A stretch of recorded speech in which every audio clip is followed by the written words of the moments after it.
Shinevin afar, ataf we our Kevin, Windar slew, Harten Daranikun, Win von Weiser, Shantirar Shinshur Fasta, Niag far Quintira Lafin trial, Anochtahem Savar Nawel, Legian Erquel Hun Bash Nosel, Legunash Crack, we lavach Nabiler. Shalif Kaning Aran Navin Gdedom of Mui, Gdedom of Mui, Voda Huchi, Poluchinach, Boreshumi Poskalina, Vsadě skví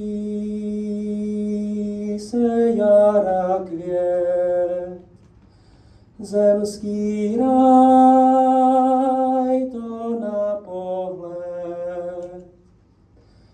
A to je ta krásná země, země česká, domov můj, země česká, domov můj.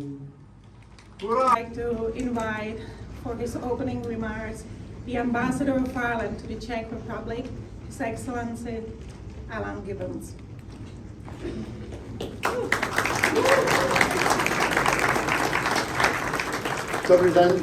Good afternoon. A very warm Céad Míle Fáilte, or 100,000 welcomes to each of you.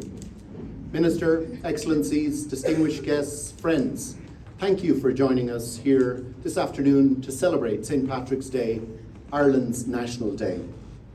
It is for us a very special opportunity to connect with the 70 million people around the world of Irish descent, and of course, as well as connecting with the many more friends of Ireland, especially our Czech friends.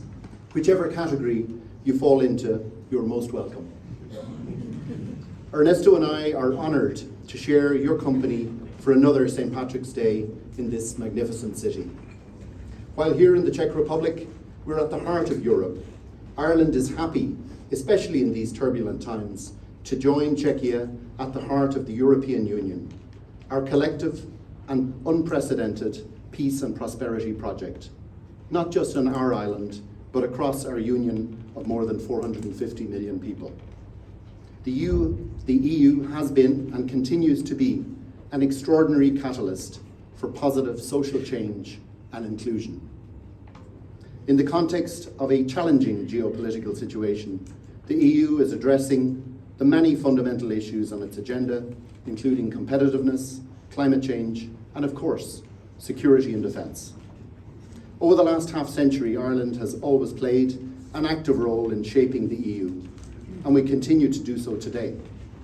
Europe is changing, and we are part of that change. As a beneficiary of the first round of EU enlargement more than 50 years ago, we believe that every European country deserves the same opportunity when, of course, they meet the necessary criteria. We view enlargement of the European Union as a strategic investment in peace, democracy, and prosperity. The EU is an economic and political project, but it is also a union of values. Values matter, now more than ever. Ireland is deeply committed to a strong and fair rules-based multilateral order with the United Nations at its core. As a small state, Ireland is keenly aware of the importance of supporting and indeed enhancing multilateral institutions which remain our best option to address the multitude of threats we all face today. 3 years on from the launch of Russia's full-scale invasion of Ukraine, Ireland and the EU remain fully committed to continuing our support for Ukraine for as long as is necessary. We all want to see peace in Ukraine, but how we make peace matters. Ireland strongly adheres to the principle of nothing about Ukraine without Ukraine, and it is similarly true that there should be nothing about Europe without Europe. Russian aggression represents a fundamental threat, not just to Ukraine, but to European security. A bad deal for Ukraine is a bad deal for all of us. Ireland is a strong supporter of Ukraine's EU membership perspective, a position I know we share strongly with the Czech Republic. Since 2022, Ireland has committed some 380 million euros in bilateral support to Ukraine, in humanitarian and stabilization funding, and in non-lethal military assistance. To date, Ireland has welcomed over 114,000 Ukrainians under the Temporary Protection Directive, which is more than 2% of our total population. In light of our own history of conflict and peace building at home, Ireland has a long-standing commitment to a just peace in the Middle East, which is sustainable and lasting. Our focus at present is on the implementation of the ceasefire and hostage release deal in all its phases.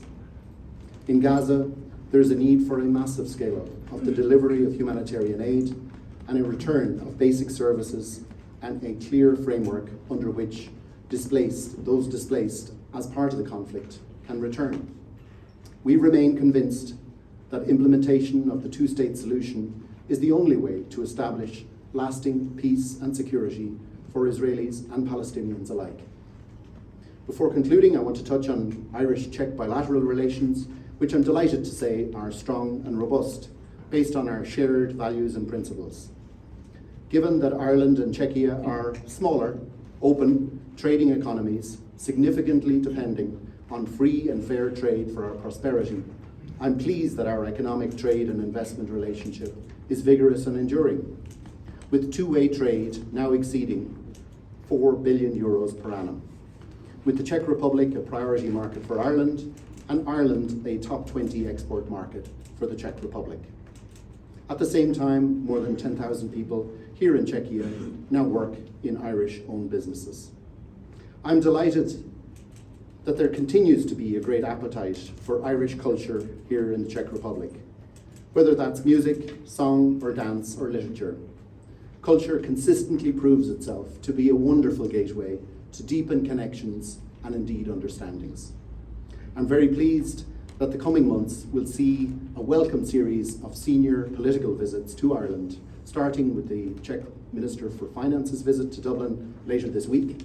The Czech Foreign Minister will visit at the beginning of next month, and the Czech Minister of the Interior will be visiting us in May. These follow the very successful visit to Prague over this last weekend by our Minister of State of the Department of Finance, Robert Troy, for what was a packed St. Patrick's Day programme, including, I'm very delighted to say, a sun-drenched St. Patrick's Day parade yesterday through the centre of Prague by hundreds of participants and enjoyed by thousands of spectators. And I really sincerely want to thank Mayor Zavoda, who is with us this evening, for supporting and facilitating our parade yesterday. Finally, this year will mark the 30th anniversary of our resident embassy here in Prague, and indeed the Czech embassy in Dublin. An enduring sign of the strength of our bilateral relations, and one which we look forward to celebrating further later this year. Especially in light of this anniversary year, I would like to thank my wonderful embassy team and my colleagues at Enterprise Ireland for their terrific support, both this year, but indeed over the last 3 decades. I am very pleased now to ask our honoured guest speaker, Deputy Minister for Foreign Affairs, Jan Marianne, who visited us in Dublin a few months ago, to address us now. Minister, please. Thank you. I'm afraid I cannot add much to what you have already said, but still, dear Ambassador Allen, Excellencies, Mr. Lord Mayor, ladies and gentlemen, it's also my honor and pleasure to join you to celebrate today's Ireland's National Day, St. Patrick's Day. This year the celebration has an even more festive dimension since we commemorate the 30th anniversary, as you mentioned, of the establishment of both embassies. I'd like to extend to you, Ellen, and to the people of Ireland my warmest congratulations. And I'm also very happy to say that the partnership between Czechia and Ireland has never been stronger. Our political and trade relations are excellent. My minister, Minister Lipavsky, will visit Dublin on 7th of April. I'm looking forward to welcome your EU Director General von Heinitz in Prague in April. Minister of Finance Zbigněk Stanjura will soon travel, as you said, to Ireland, followed by Minister for Europe Martin Dvořák and Minister of the Interior Vít Rakušan. And as you said, I'm very glad that I was able to visit Dublin last November, where I had consultations at the Foreign Ministry and the Government Office, and I, of course, managed to taste a pint of Guinness. Czechs and Irish people have a common sense of humor, and of course, our both nations love beer. Czechia and Ireland may seem or may be territorially distant, but we share the same values, including respect for freedom, democracy, and the human rights. In the economic area, we are strong supporters of strengthening the internal market, and both our countries are like-minded partners in many EU and foreign policy issues, most notably in supporting Ukraine.